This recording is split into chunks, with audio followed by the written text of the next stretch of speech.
The following program is a PBS Wisconsin original production.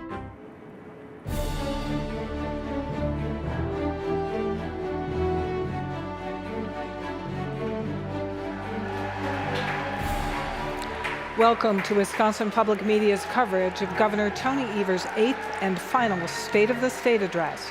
We are bringing you live coverage tonight from the Wisconsin State Capitol in Madison. In a few moments, the 46th governor of Wisconsin will already making his way into the Assembly chambers. Evers will speak tonight before a joint session of the Wisconsin Assembly and Senate, the state Supreme Court, his cabinet, and tribal leaders. Good evening, I'm Sean Johnson from Wisconsin Public Radio. And I'm Frederica Freiberg from PBS Wisconsin. Tonight, Democratic Governor Tony Evers lays out his plans for 2026. He'll be speaking to the 107th session of the Wisconsin Legislature. Senate Majority Leader Devin LeMahieu, who represents communities along Lake Michigan, including Sheboygan and Manitowoc, will provide this year's Republican response immediately following the governor's State of the State. And so the governor is already in the chambers. I got to say, as far as governors go, he wanted to get out there fast tonight with this speech, his 8th and final. He's had a few budget addresses thrown in there. He knows the drill, and, see me, you're going to get going. Take that for what it's worth. I think you're going to hear a lot of the governor talking about those 8 years tonight and what he sees as his legacy and his accomplishments. We could expect this address to be longer. Because of that, he'll be looking back, but also looking ahead.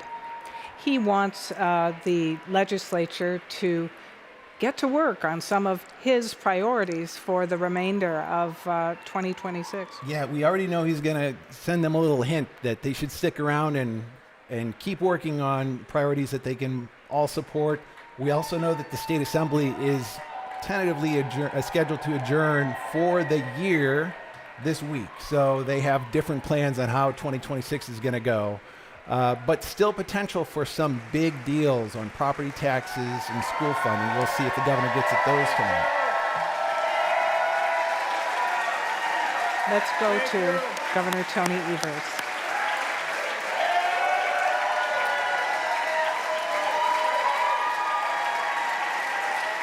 Thank you, everybody. Thank you.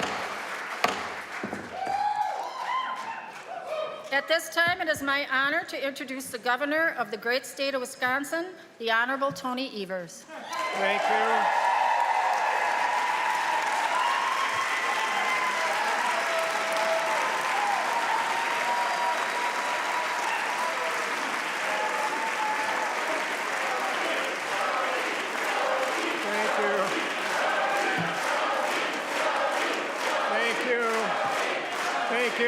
Thank you. Hello there, Wisconsin. Last time around, folks. Honorable Supreme Court justices, tribal nation leaders, constitutional officers, Adjutant General Strub, members of the Wisconsin National Guard, active and retired members of our armed forces, cabinet members, legislators, distinguished guests, and Wisconsinites from near and far. Thank you for taking the time to join us this evening. It's going to be a blast.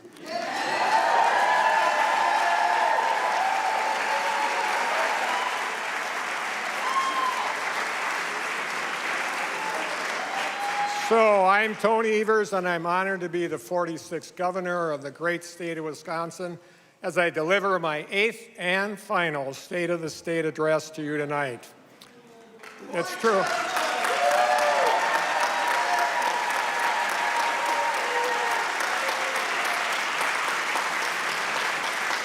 A lot of happy faces over here. My daughter Katie and my grandson Keaton, as well as my son Nick and his wife Landa, are here with us tonight, and my former kindergarten classmate and junior prom date is also up in the gallery. Kathleen Francis, you never waved.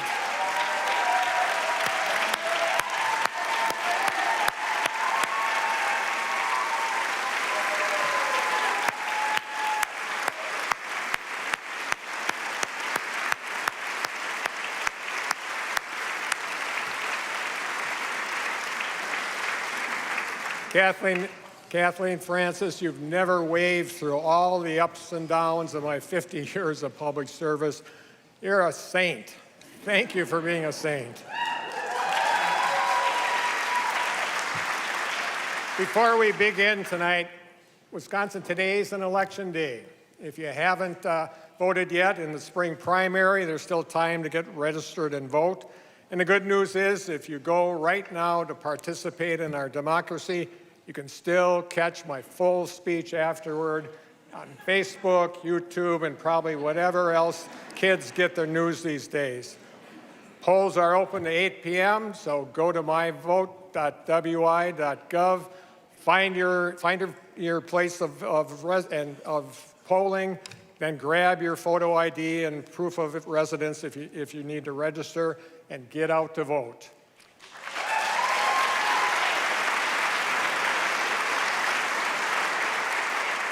I'm so humbled and thankful for the last 7 years and those who helped make it happen. But tonight, Wisconsin, I want to focus on the work we still have left to do, so I'm going to save my long list of gratitude for my farewell address later this year.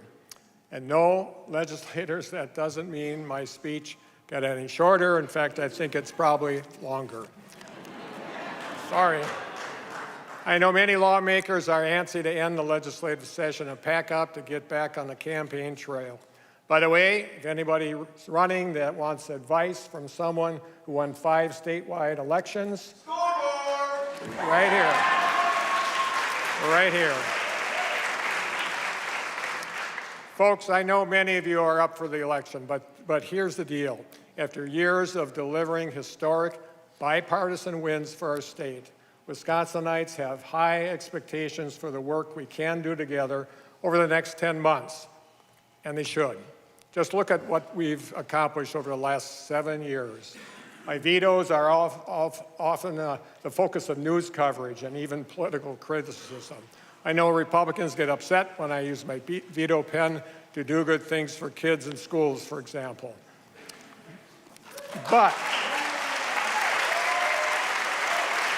But here's the truth.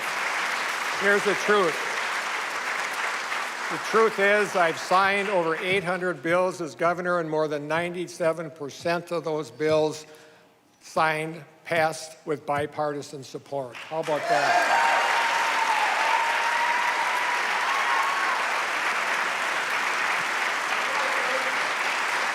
And here are just a few of those bipartisan bills. We improved our justice system, bolstered support for public defenders and DAs, and made the largest addition of circuit court branches in over 2 decades. We made sure firefighters and law enforcement officers can access workers' compensation for post-traumatic stress. We created a holiday honoring Hmong Lao veterans, and our kids now learn about Hmong and Asian American history in their schools. We fixed gaps in the Amber Alert system through the Prince Act so that we could locate missing kids faster. And folks, this is all barely a fraction of the more than 800 bills I've been proud to sign as governor. We expanded the tax credits to help lower the cost of child care for working families. We made it so that the state park passes can be used for 12 full months, regardless of when they're purchased. We provided Medicaid coverage for telehealth services so that folks can access health care right from home. We supported peer-to-peer suicide prevention efforts for kids in schools. We invested in helping local communities prepare for and prevent flooding before disaster happens. And we worked together to keep Major League Baseball in Milwaukee until 2050, so future generations of Wisconsin's kids will grow up rooting for the Brewers like so many of us have.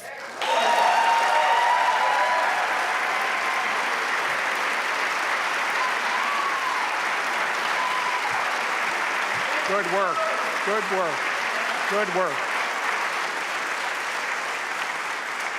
We've also managed to do all of this important work while still saving where we could and paying down our state's debt. We've saved taxpayers over $600 million by paying off about $3 billion of our state's debt.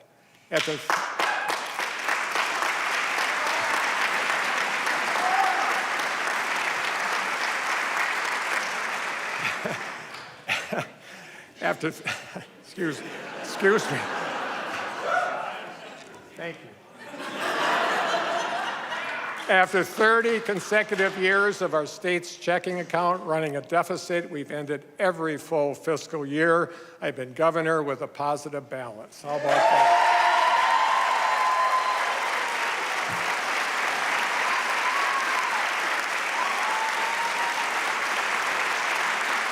And that's a good thing. That's a good thing. Thanks to our bipartisan efforts to cut taxes, Wisconsin taxpayers will see over $2 billion in tax relief annually, with most of those cuts going to the middle class. And I not only kept my campaign promise to Wisconsinites that I deliver a 10% tax cut for middle-class families. In fact, middle-class taxpayers have seen an income tax cut of 23%, more than double what I promised.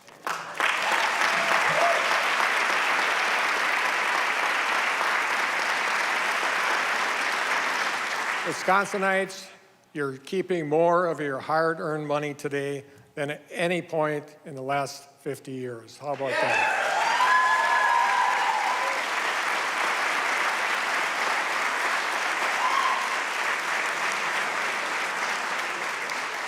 I'm also grateful to the legislature that they supported a key part of my affordability plan last year to help lower monthly energy costs for working families. Because of our bipartisan work, Wisconsinites are no longer paying sales tax on household utility bills, which is expected to save Wisconsinites $178 million over the next 2 years.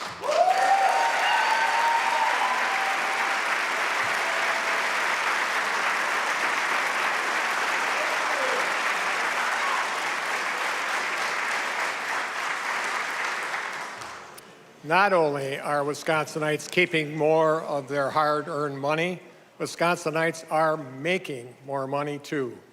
Average annual wages in Wisconsin went up nearly 26% over my first 6 years in office, and median wages in 2024 reached an all-time high, record high.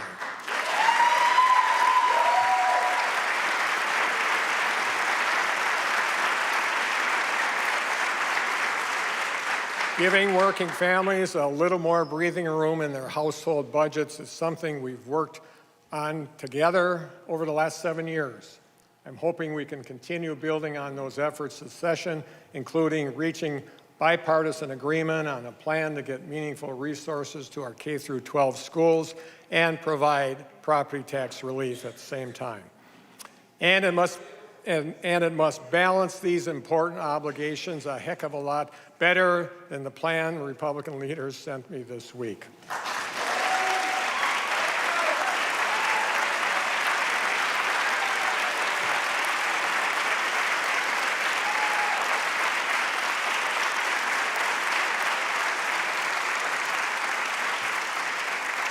Another important priority for us over the last 7 years has been addressing the workforce challenges that have plagued our states for generations. We've been working to build a 21st century workforce in Wisconsin that needs to compete in a 21st century economy.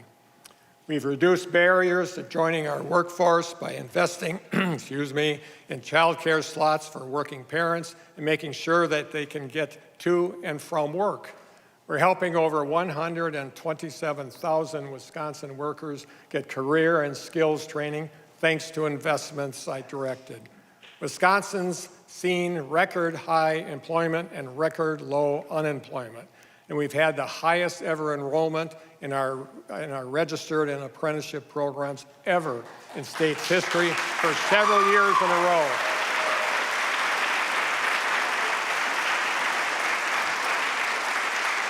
And by cracking down worker misclassification, we made sure over 134,000 workers got the wages and benefits they were owed.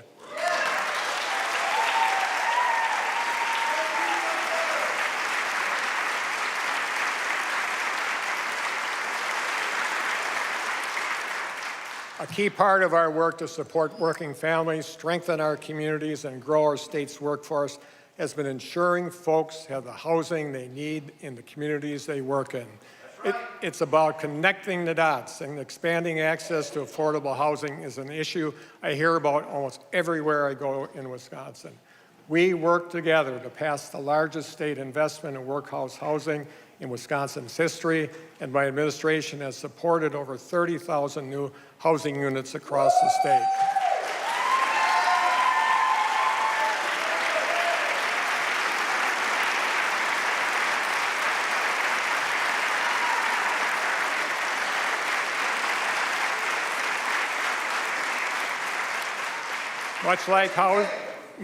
Much like housing, having access to affordable high-speed internet in the 21st century is a necessity, not a luxury. It's why no administration has done more to expand access to high-speed internet for working families than we have. I declared 2021 a year of broadband access and created a broadband access task force. We also created new tools to help folks get connected and find affordable internet options. Thanks to our investments, including federal funding, I directed more than 410,000 homes and businesses across our state will have new or improved internet.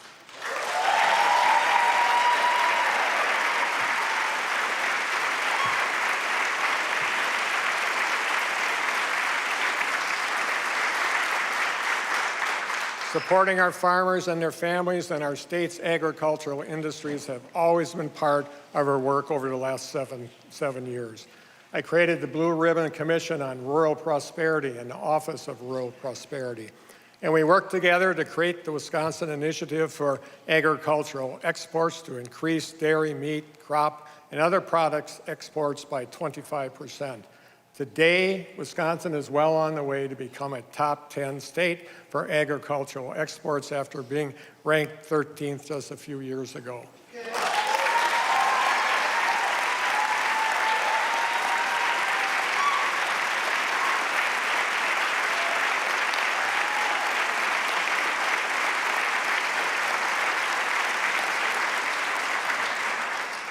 Thanks for the applause I get to drink. And from our smallest rural towns to our largest cities, after a generation of state government asking local partners to do more with less, we also worked together to approve a historic increase in support for our local communities. Thanks to our bipartisan efforts, Milwaukee is no longer on the brink of bankruptcy, and for state support for most municipalities increased over 20% to help them meet basic and unique needs alike.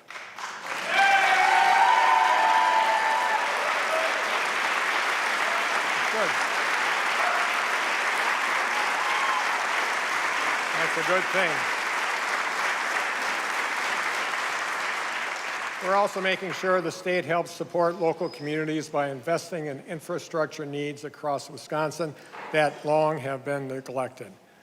When I took over, our transportation fund was on the brink of insolvency. For years, the state spent money that was meant to improve our infrastructure on other things, leaving our roads and bridges in disrepair. I made a promise to Wisconsinites that I'd work to fix the darn roads. I even been out and on my annual pothole patrol as governor to fix the roads myself. We approved the largest investment in local road construction and maintenance in state history. Thanks to our bipartisan work, local partners will receive $600 million in funding this year.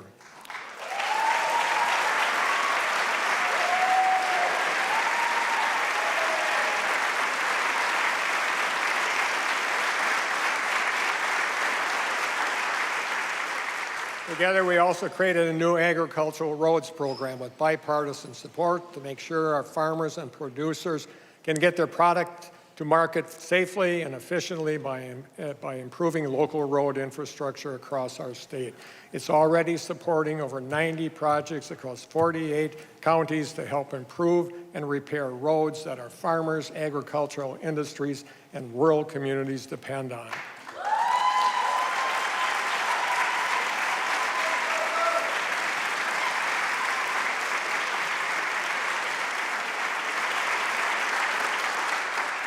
Folks, all of these efforts have played a key role in our work to fix the darn roads across Wisconsin, and we've delivered.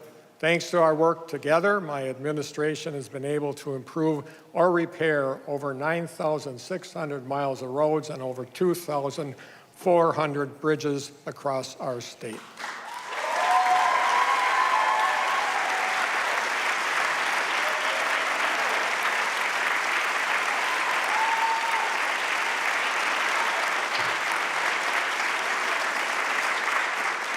And it's a darn good thing we've been fixing the roads, because under my administration, Wisconsin's been welcoming more visitors than ever before. Investing in our tourism industry has been an important part of our work over the last 7 years, and it's paid off. Wisconsin's travel and tourism industry has been setting records for 3 years running. In 2024, we had a hat trick year. Wisconsin tourism brought in more money, welcomed more visitors, and generated a record high $25.8 billion in total economic impact.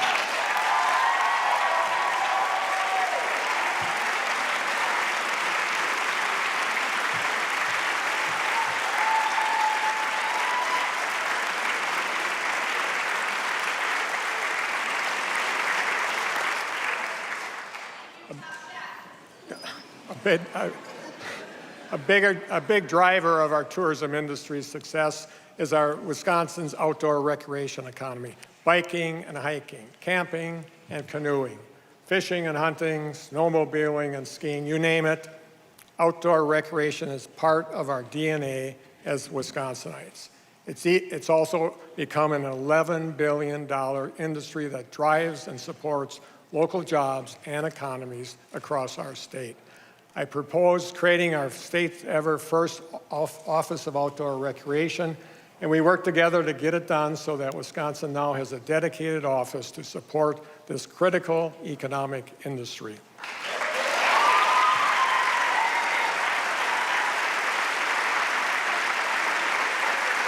Things are good. Our bipartisan budget last year also improved my request to create a new film office at the Department of Tourism and a new film tax credit program. I'm excited to announce we're launching the new program this week, which will help bolster our travel and tourism economies and bring exciting, creative endeavors right to Wisconsin's doorstep. How about that?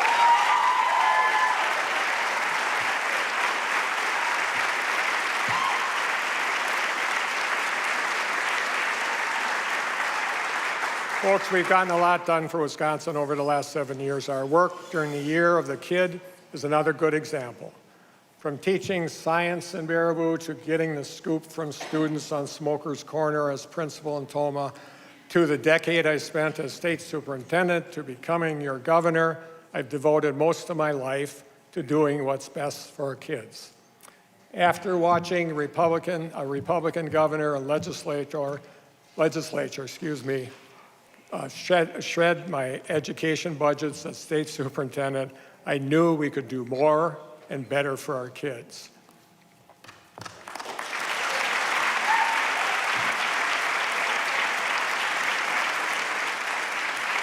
Our kids are why I got into this gig in the first place. So while every year is a Year of the Kid for me, I declare 2025 the official Year of the Kid and introduced the most pro-kid budget in state history.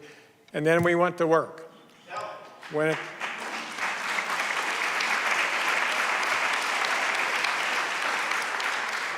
it comes to doing what's best for our kids, we have to start early. A top priority for me during the Year of the Kid was to lower the cost of childcare so more kids and families could access early childhood education. Getting direct support to childcare providers in our state budget was a bright line issue for me in negotiation with Republican leaders. I fought hard to make sure our pro-kid budget included $360 million to support our childcare industry and working families, more than 1/3 of which will go directly to providers to support care for nearly 170,000 kids.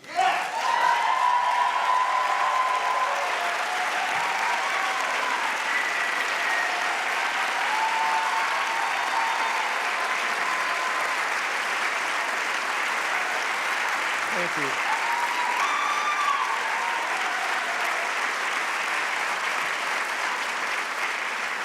We also created our state's first ever fully state-funded child care program called Get Kids Ready.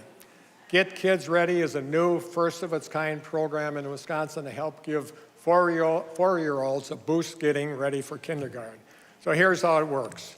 Qualifying child care providers will focus on making sure kids have the academic, physical, and social-emotional skills that kids need to be successful in school. And in return, the state pays child care providers directly for the time kids spent in Get Kids Ready programming, making that part of the day free for families. That's a big deal for Wisconsin kids and our future.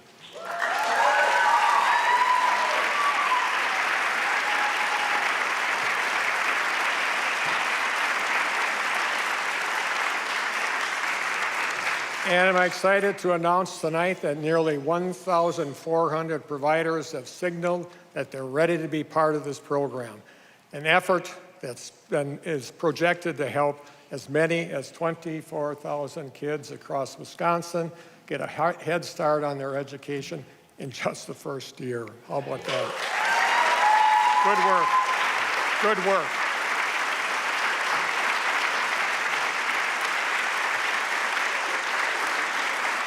A key part of our work to do what's best for our kids includes making sure our kids can bring their best and full self to our schools and our classrooms. A kid who's hungry or facing mental health challenges isn't going to be able to focus on their studies or their coursework at school. It's why I fought hard to secure $10 million for food security and $30 million to help support mental health resources in schools across our state.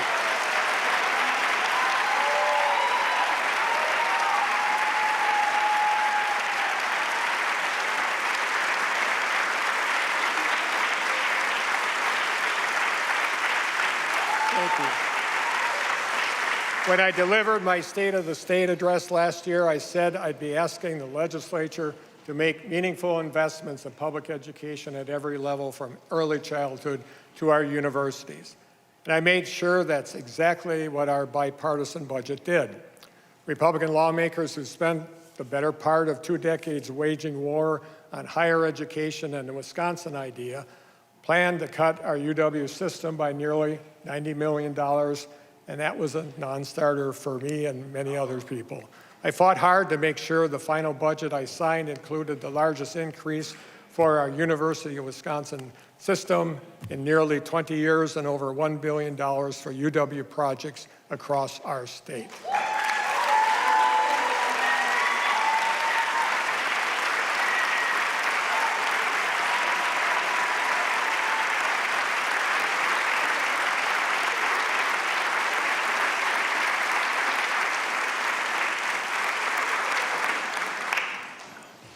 Folks, I declare 2025 the year of the kid because I wanted everything we did last year to be focused on doing what's best for our kids at every age and every way, and no matter where they live in our state.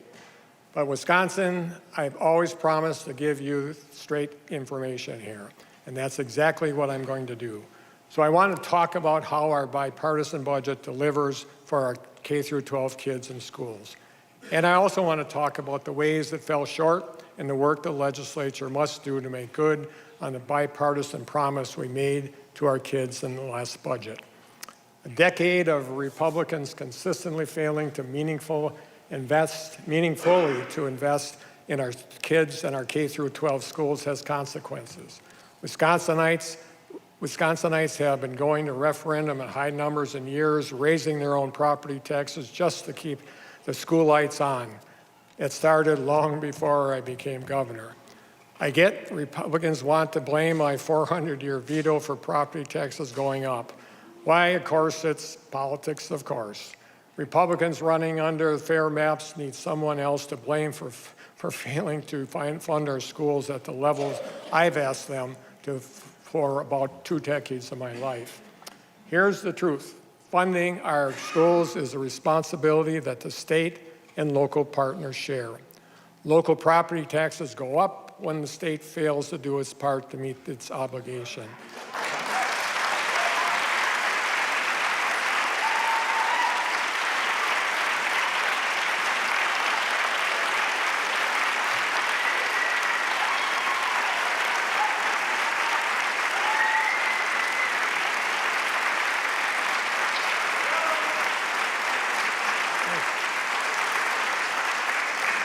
I'll go 10 toes with any lawmaker about school funding. My 400-year veto isn't an automatic property tax increase, folks, because that isn't how school funding works in Wisconsin.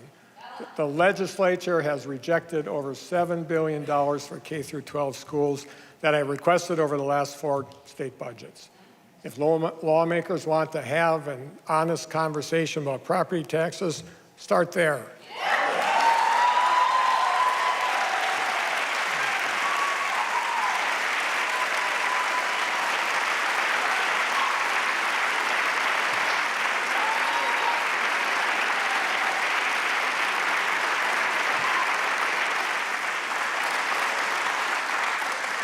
Folks, a decade-plus disinvestment can't be undone overnight, but I've spent the last 7 years working to reverse that trend.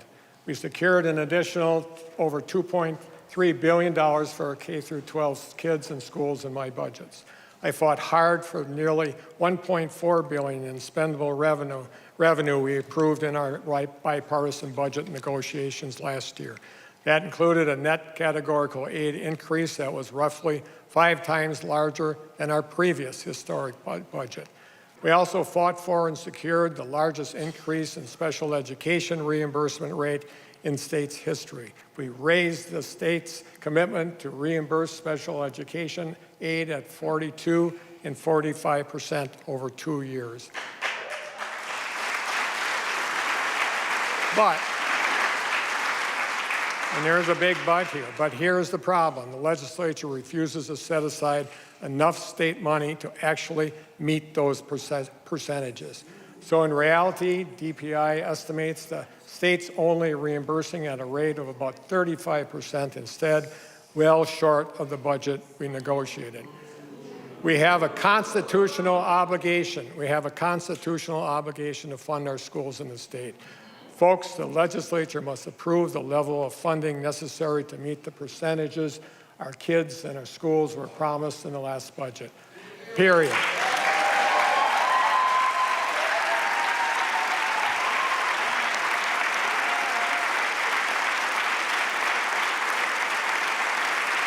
We can get it done.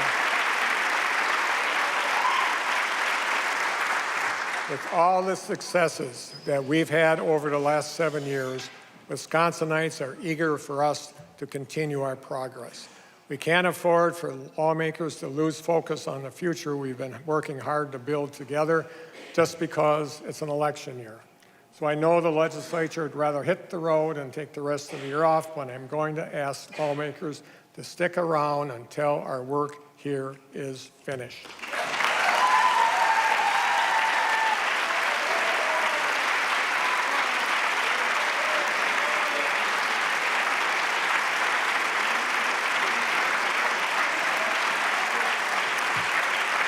Thank you.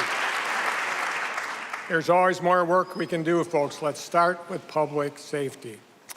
I wish Republican lawmakers would have been willing to do more during the Year of the Kid to help keep our kids, families, and communities safe. I was really disappointed that for all the rhetoric about who cares about crime and who doesn't care about crime, Republicans voted against my proposal to make the Wisconsin Office of Violence Prevention permanent.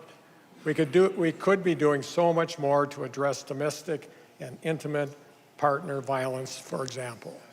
These statistics drive me nuts. Domestic violence homicides in Wisconsin jumped by 20% between 2021 and 2022. 20%. We hit a new record high of Wisconsinites murdered in domestic and intimate partner violence incidents. The record only lasted until 2024, when 99 Wisconsinites were killed. They were murdered. Folks, this trend is headed in the wrong direction, obviously. The legislature cannot find these statistics acceptable. And on top of voting not to make the Wisconsin Office of Violence Prevention permanent last year, Republican lawmakers also voted against my request to provide $66 million for the Victims of Crime Act programs, many of which help survivors of domestic violence and their families get on their feet. I urge, thank you.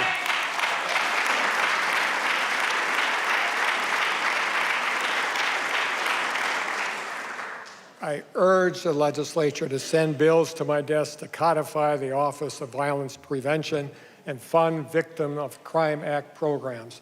Do this right thing and get it done.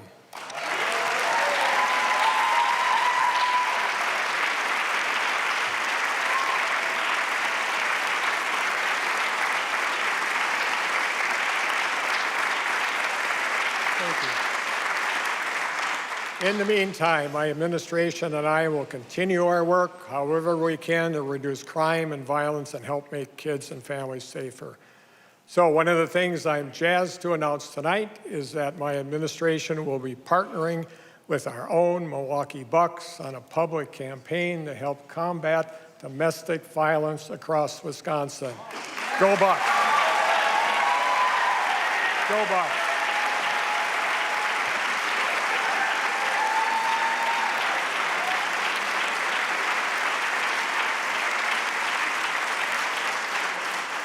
I also want to talk about gun violence, which is why I created the Wisconsin Office of Violence Prevention. The very first special session that I ever called as governor was to ask Republicans to pass universal background checks and red flag laws, two concepts that 80% of our state support. I could spend the rest of my speech listing everything I propose to crack down on gun violence, keeping guns out of the hands of violent people, and making our communities safer. Instead, I've cut to the kicker. All of them went nowhere because in 7 years, there's no issue Republicans have done less about than guns. This much is clear. This much is clear. If Wisconsinites want to get something, anything done about gun violence, we must elect legislators who will do the damn thing to change it.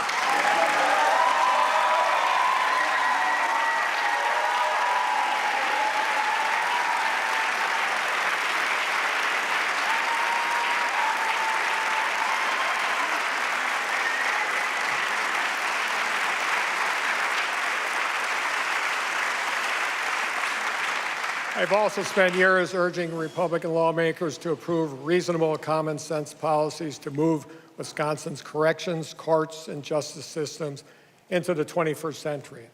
I introduced a sweeping corrections reform plan last year that would close GBCI by 29, get kids out of Lincoln Hills and Copper Lake, and turn Waupun into a state-of-the-art vocational facility. Republicans quickly dismissed it, insisting they'd come up with a better plan and pass that instead.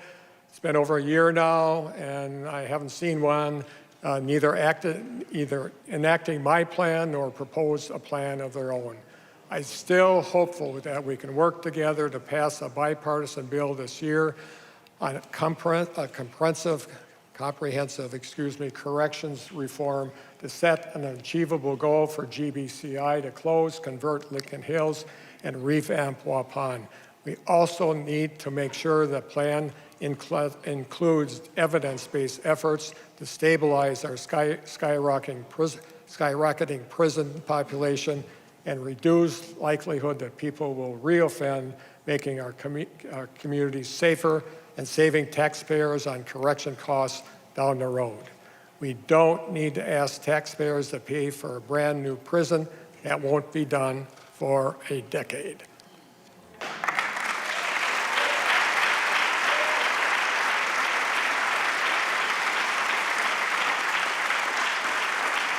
My plan remains the safest, fastest, and cheapest option available. I don't care who gets the credit. It doesn't make any difference. I'm going to be gone in a few months. Let's just get it done, please.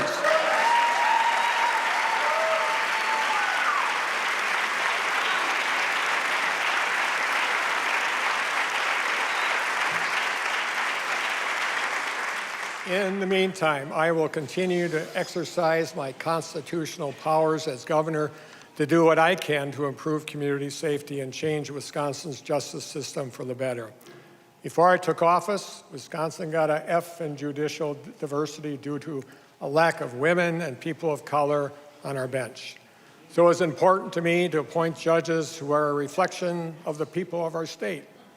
I'm especially proud that no governor has appointed a more diverse class of judges in state history. More than a third of the judges I appointed are people of color, and more than half are women.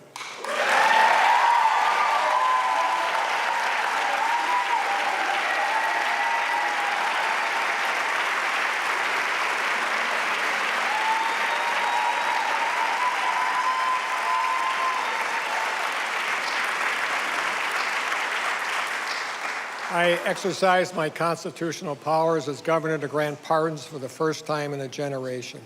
A pardon is an official act of forgiveness that signals an individual has paid their debt to society, worked to make amends, and tried to turn their lives around. I've issued more grants of clemency than any other governor. This month, I'll hit 2,000 pardons as governor, and we're not done yet.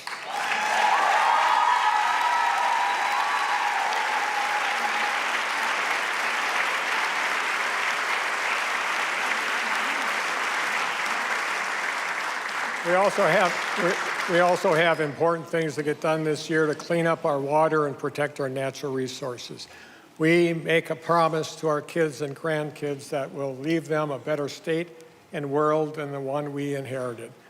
That's the future we've promised them, and that's the future they deserve.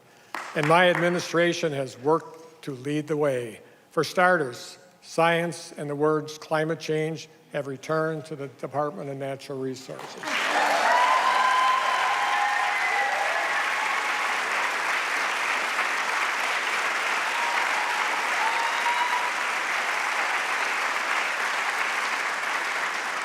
I also created the Office of Sustainability and Clean Energy, and we released Wisconsin's first ever clean energy plan to help lower energy bills for working families, reduce reliance on out-of-state energy sources, and create more than 40,000 jobs by 2030. We also joined the U.S. Climate Alliance, took the Trillion Tree Pledge, and committed to planting 100 million trees by the end of 2030. We planted over 42 million and saved over 76 acres of forest land in just the first 4 years. 4 years.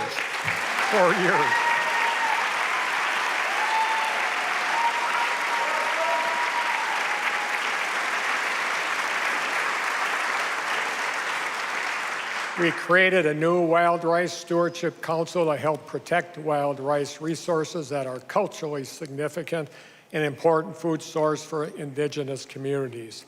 And we continue to work and learn from the tribal nations of Wisconsin, like Menominee and Bad River Band, who are investing in clean and reliable energy sources to become energy independent.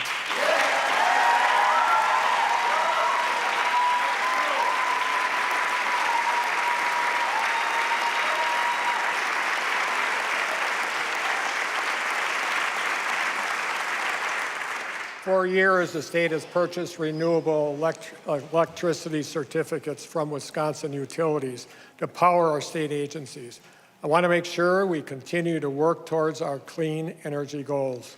Thanks to the steps I'm announcing tonight, we're ensuring the state will continue doing so long after I'm governor. Tonight, I'm announcing that the state is going to purchase about 225,000 megawatt hours of renewable energy every year for the next 20 years. Folks, just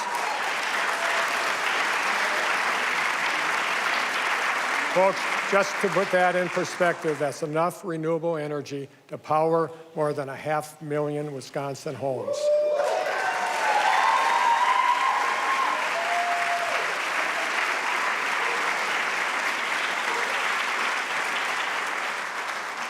We're also continuing to explore new ways for Wisconsin to be a leader in clean energy. I'm excited to announce that we're going to be partnering with the UW-Madison's Department of Nuclear engineering and engineering physics to study nuclear energy opportunities in Wisconsin. Nuclear energy is the largest source of clean power in our country, and it's a safe, reliable, carbon-free option to power our homes and businesses. This could be a game changer for our state. I'm glad this work has received bipartisan support this session.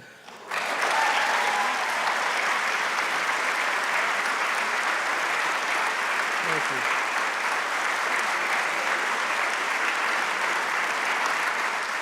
Folks, this partnership on nuclear energy is the Wisconsin Idea in action. The Wisconsin Idea has always been around harnessing the extraordinary research and innovation that's happening on UW campuses and using it to improve public policy in Wisconsin and beyond. It's why I'm also excited we're continuing the tradition to support small businesses across our state.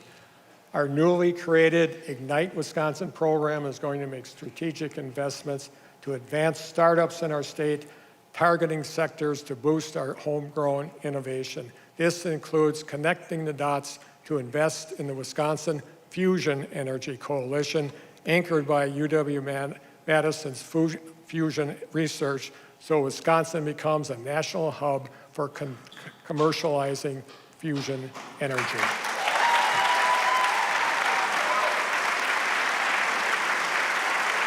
That'll be fun. That'll be fun. That's going to be a blast. Folks, a key part of our work to build a more sustainable future is building a 21st century workforce to meet 21st century needs. If Wisconsin wants to continue to compete and be a leader in new and innovative industries, we must invest in workforce training to prepare workforce for the future. It's why my administration worked to secure over $7 million to launch a workforce training programs focused on developing our advanced manufacturing and AI workforce in Wisconsin.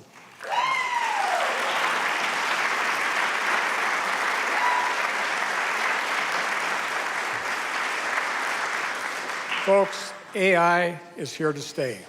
So making sure Wisconsin is prepared to create jobs for the future and meet the rapidly evolving needs of a 21st century economy has to be a top priority. At the same time, we also have to make sure we don't jeopardize the work we have done and are doing to build a more sustainable future for our state. Wisconsin is ready for bold and urgent solutions that will stop treating these goals as mutually exclusive. And that's especially true when it comes to data centers.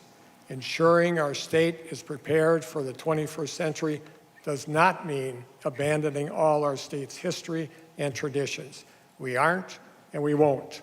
Wisconsin must embrace a future where we don't have to choose between mitigating climate change and protecting the environment, or creating good-paying jobs and having a strong economy. We must do both. Simple as that.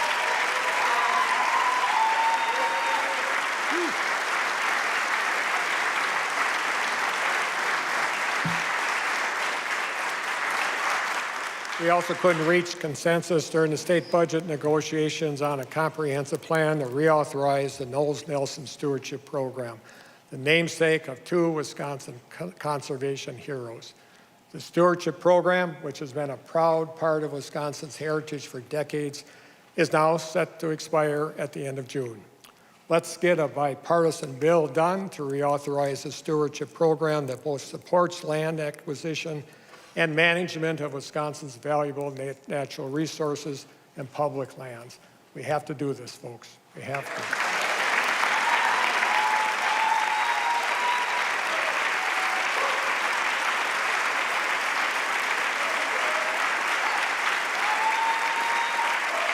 Thank you. I also repeatedly asked the legislature to do more to improve water quality and get contaminants out of, like lead and PFAS, out of our water. Wisconsinites should be able to trust the water coming out of their tap. So we must find common ground on a bipartisan legislation to help Wisconsinites get contaminants like PFAS out of their water and release the $125 million we approved over 2 years ago.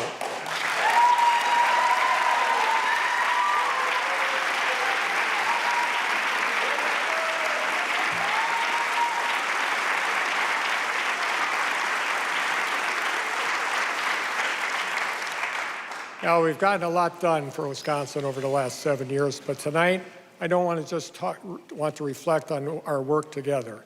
I also want to talk about what's next, where Wisconsin goes from here, what worries me about our future and actually keeps me awake at night as governor.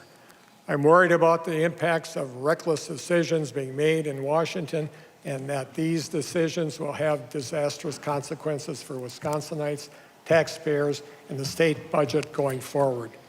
I'm worried about the tens of thousands of federal employees who were fired for no reason, including thousands of Wisconsin workers.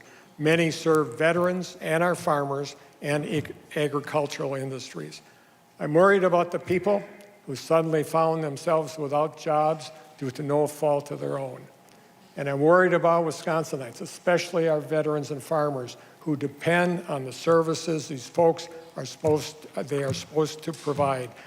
I'm also angry when I think about our neighbors, young kids and families across the state who aren't going to school or work or anyplace else because they're scared leaving their home may mean their family will be torn apart.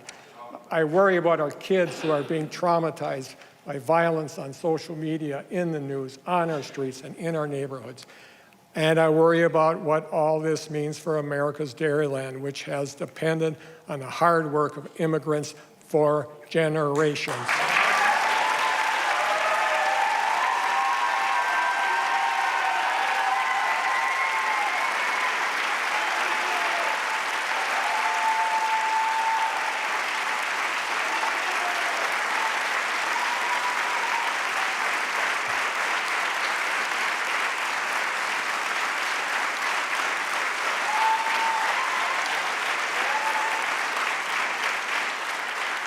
And I'm also worried that even with our successful efforts to help folks make ends meet, Wisconsinites are feeling the squeeze due to tariff taxes and erratic trade wars.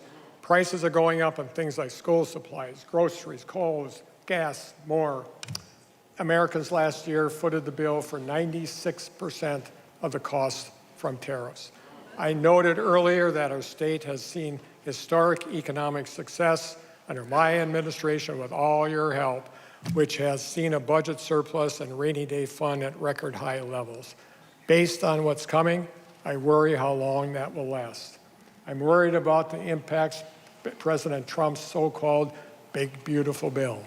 If Republican lawmakers don't approve resources the state needs to keep food share payments errors low, Wisconsin taxpayers could have to pay hundreds of millions of dollars in penalty fees to the Trump administration every year under the BBB.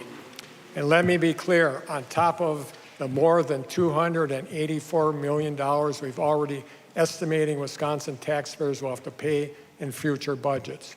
The sooner the legislature invests in food share quality control efforts, the more time the state has to keep food share errors down. It's pretty simple.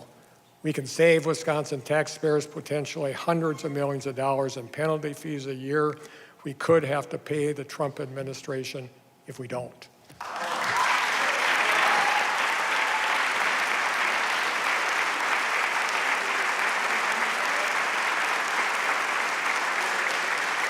So I'm not negotiating with Republicans about a $70 million investment the state must make right now to save Wisconsin taxpayers as much as $200 million in penalty fees later.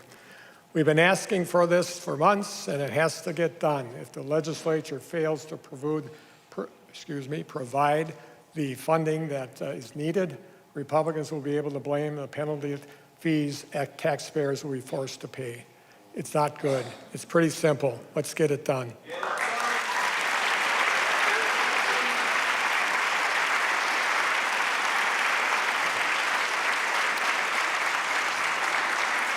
And that's not all that keeps me awake. Healthcare costs are skyrocketing. Wisconsinites already don't feel like they're getting a fair shake when it comes to insurance coverage.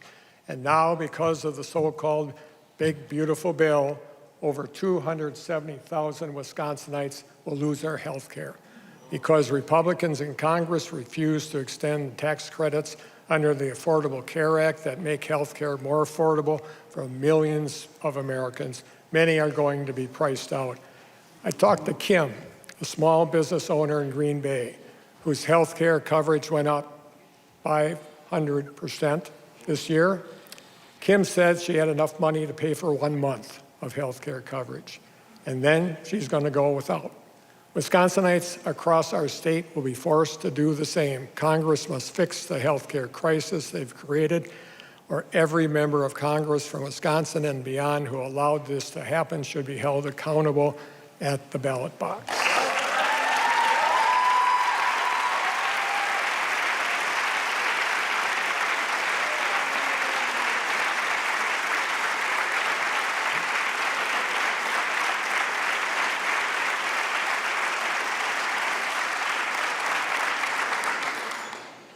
You know this, I'm not a rocket science, but I did teach biology.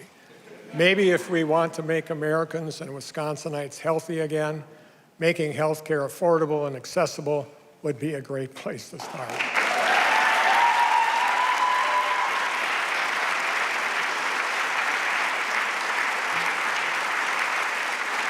We could also start by trusting the science, public health experts and medical professionals who have eradicated diseases and found cures and kept us healthy and safe for decades.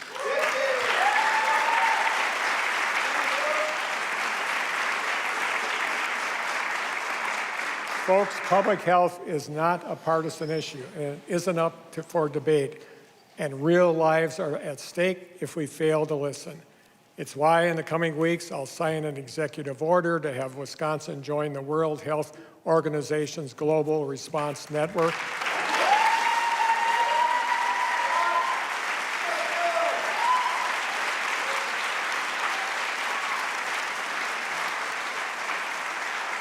We must do what we can to keep our kids, our families, and our communities healthy and safe. It's as simple as that. Wisconsin is as purple as ever, but we've shown we can put politics aside and work together to get good things done. Compared to all the chaos, dysfunction, and recklessness in Washington, D.C., here in Wisconsin, we've worked to lead by example. And a big part of that is the fact that today lawmakers are elected under fair maps I signed into law.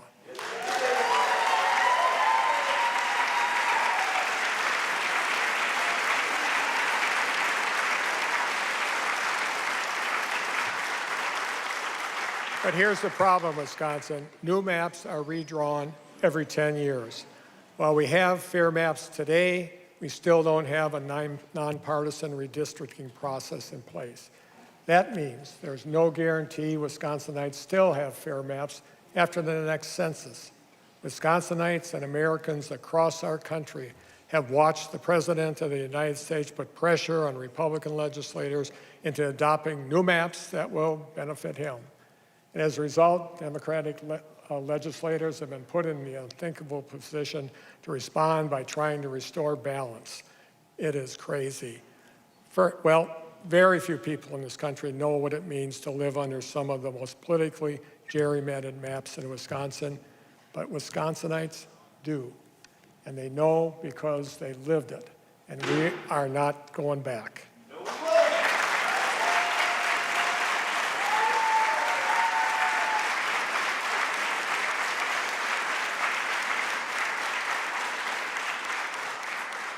I know people here disagree sometimes a lot. Politics could get in the way of creating a nonpartisan redistricting commission that everyone can support. But there's one thing that we all should be able to do to agree on, which is that politics should stay out of the redistricting from start to finish.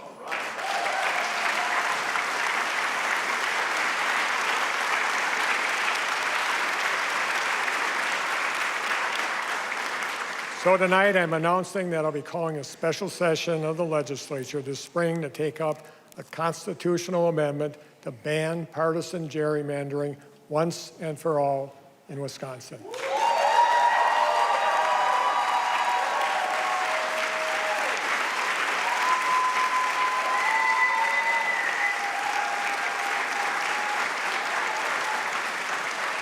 And let me be clear, I hesitate to bring this legislation in special session later this year in August or September or October. Heck, I'm old enough to remember when the legislature was willing to meet in December. I don't know if you remember that. I do. Folks, Wisconsin has fair, safe, and secure elections. We must continue to fight every effort by any politician to interfere with or make it harder for eligible Wisconsinites to cast their ballots.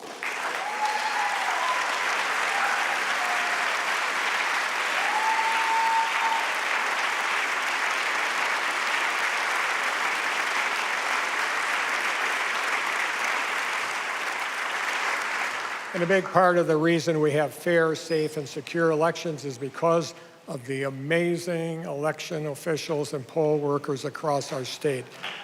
So next time,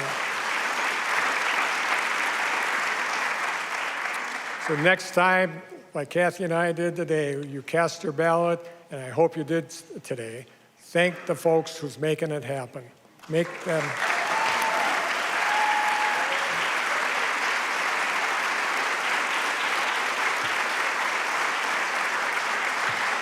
These folks are our friends and neighbors who often volunteer their time to make sure we can exercise our most basic and fundamental rights as Americans. And they do so out of a sense of duty. They do it because it's the right thing to do. They do it because they're a good neighbor. That's extraordinary. As governor, I often declare a theme for a year, a topic or issue I want to focus on. We had the year of clean drinking water, the years of broadband access, mental health, workers, and of course, the year of the kid. This year, I want to keep it simple. I want us to focus on our Wisconsin values of kindness, respect, empathy, compassion. I'm declaring 2026 the year of the neighbor because we could.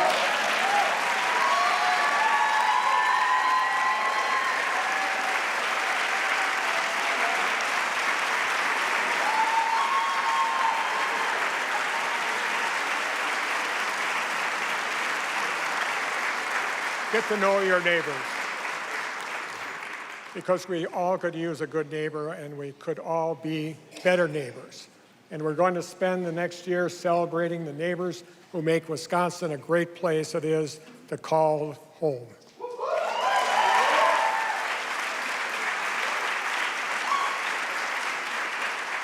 The first responders who answer our call in our darkest hour, the librarians who help find our new favorite book, the teachers who comfort, inspire, and educate our kids, the state worker who helped us find and apply for health care or job training, the veteran who served our country, the farmer who feeds our families, the nurse taking care of our loved ones, the helpers who work every day to make life just a little bit better for everyone who lives here.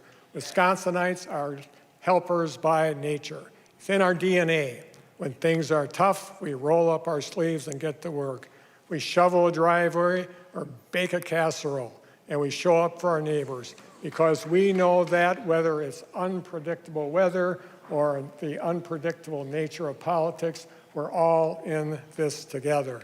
And we're going to get through this together, not by alienating our neighbors, but by getting to know them, by looking out for one another and maintaining our Wisconsin values of kindness, empathy, compassion, and respect, because it's the golden rule. And it's the right thing to do because it's who we are as Wisconsinites.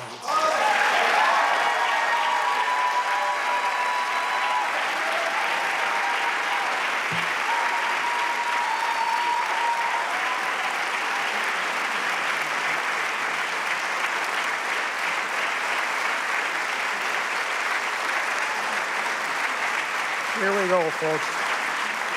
I always promise to be a governor who works for all Wisconsinites and who does the right thing when it matters most. I'll never stop working to make good on the promise as long as I'm governor. We have lots of work to do, folks, so let's get back to it. Thank you, and on Wisconsin UW Marching Band, let her rip.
And so the University of Wisconsin Marching Band concludes Governor Tony Evers' 8th State of the State address before a joint session of the Wisconsin Assembly and Senate. Senate Majority Leader Devin LeMahieu, who was elected to the state Senate in 2014, is making his way back to our location as we speak. He'll provide this year's Republican response in just a few moments. So before the senator arrives, Sean, I just wanted to express that, again, the governor had declared this the year of the neighbor, and yet as we listened to this pretty long speech, you said there's no deal. What were you talking about? Yeah, well, I mean, you've heard the governor and Republican leaders for, maybe people haven't been paying attention to this, but there have been actual negotiations going on, it seemed like, at the Capitol over some kind of a plan that would reduce property taxes and increase school funding. Just listening to the rhetoric between the governor and leaders lately, it seems like they are fairly far apart on that, and with the assembly set to go home in a couple days, it just makes it difficult to reach an agreement on something so big. But, you did hear a lot of the governor's accomplishments as he views them. In a speech that long, you hear sort of the list of what he views as his legacy. There's also quite a long list of things that he would like to do, but is going to have his work cut out to get accomplished when the legislature's not in his party.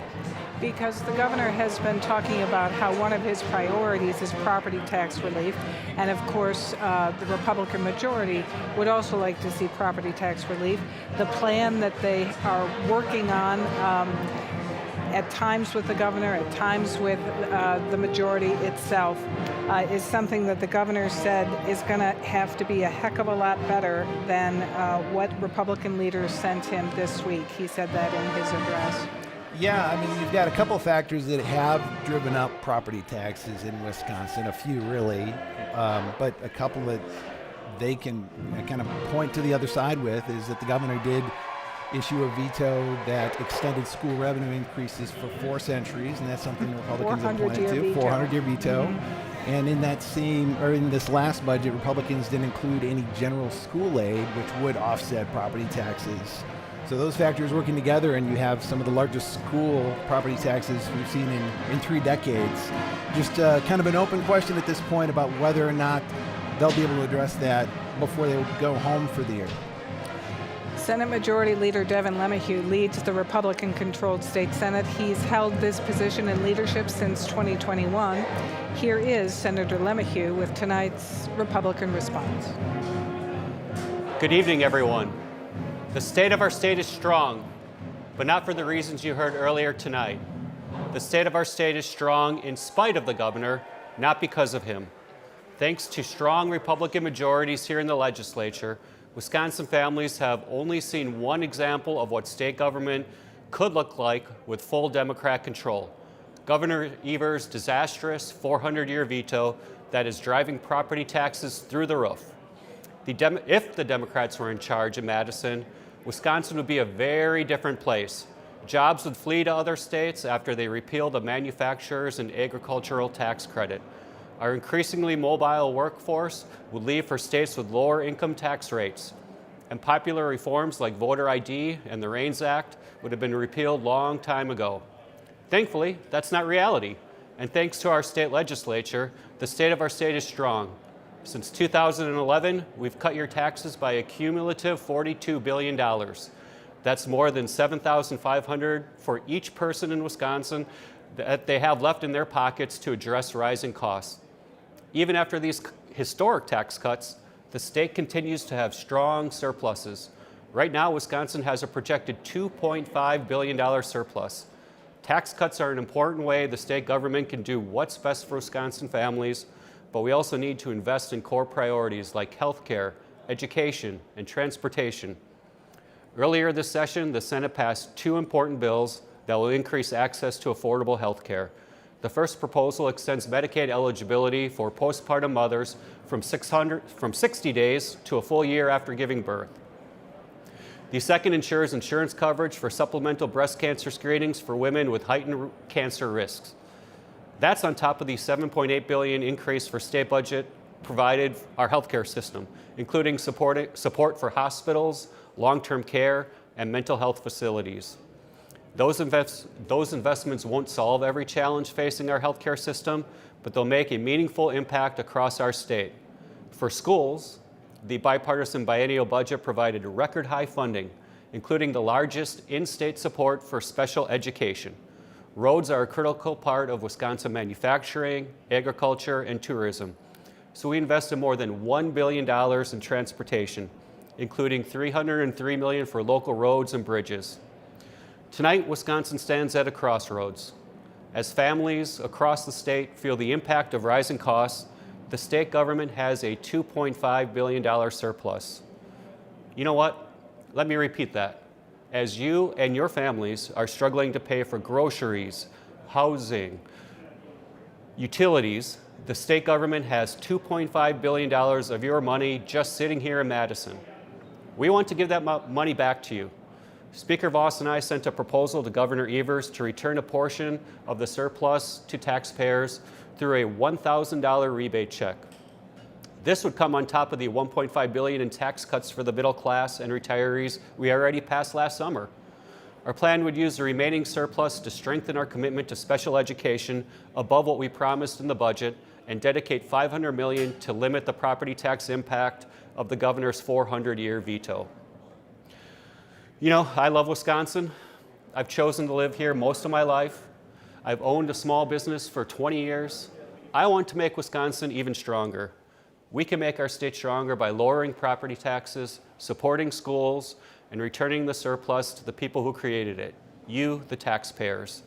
The legislature is ready. It's up to Governor Evers to make this compromise a reality. God bless you, and may God continue to bless the great state of Wisconsin. That was Wisconsin Senate Majority Leader Devin LeMahieu with the Republican response. If you'd like to watch tonight's speech from Governor Tony Evers or Senate Majority Leader Devin LeMahieu again, we will have it posted later tonight on our website at pbswisconsin.org. We will have continuing coverage and reaction to the State of the State address this Friday at 7:30 on Here and Now. Wisconsin Public Radio will also continue to follow developments from the state capitol, both on the air and online at WPR.org. We want to thank you for joining us this evening live from the state capitol in Madison. I'm Sean Johnson with Wisconsin Public Radio. And I'm Frederica Freiberg with PBS Wisconsin. This concludes our coverage of Wisconsin's 2026 State of the State address. Thanks for watching.